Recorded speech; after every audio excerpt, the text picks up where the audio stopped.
Développer son esprit critique, c'est comprendre aussi le contexte de l'information dans laquelle cet esprit critique doit se développer. Alors dans la grande chaîne de décentrement de l'humain, en passant par Copernic et l'héliocentrisme, Darwin et l'évolution, Freud et l'intériorité, s'ajoute Alan Turing qui nous fait entrer dans la société de l'information, avec l'informatique notamment.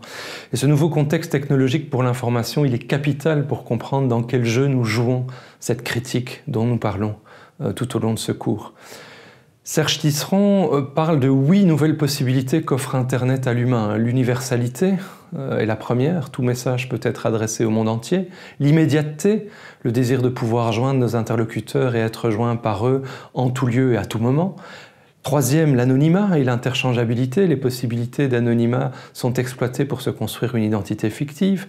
La quatrième, intéresser plutôt que communiquer, ça veut dire quoi? Être moqué par 100 internautes prend parfois plus de sens et est parfois plus gratifiant qu'être valorisé par 10. La valorisation de l'oralité, on retourne, pourrait-on dire, dans une société de l'oralité. Il n'est plus nécessaire de dactylographier ces interventions qui peuvent être passées par un micro. L'intimité qui est associée à l'intention et pas à l'espace, c'est l'expression de l'intimité qui a véritablement changé. Reste l'apprentissage par les pairs, qui est capital. Les jeunes qui utilisent les nouveaux médias sont plus disposés à apprendre par leurs pairs. Cette logique de pair est capitale que des adultes et des enseignants. Et enfin, identité multiple, les possibilités pour chacun d'avoir plusieurs vies simultanément.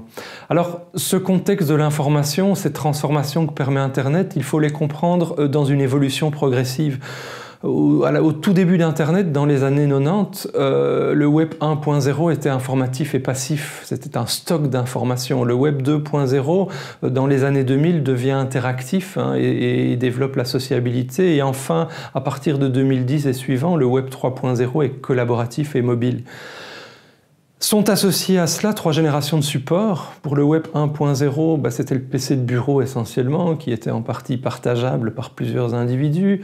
Le Web 2.0, c'est l'ordinateur portable, le smartphone, la tablette, des supports mobiles, personnels et incorporés, pourrait-on dire.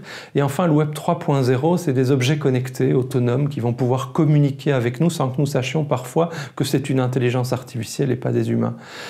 Et enfin, pour explorer tout cela, le chercheur, l'universitaire développe 3 méthodologies adaptées.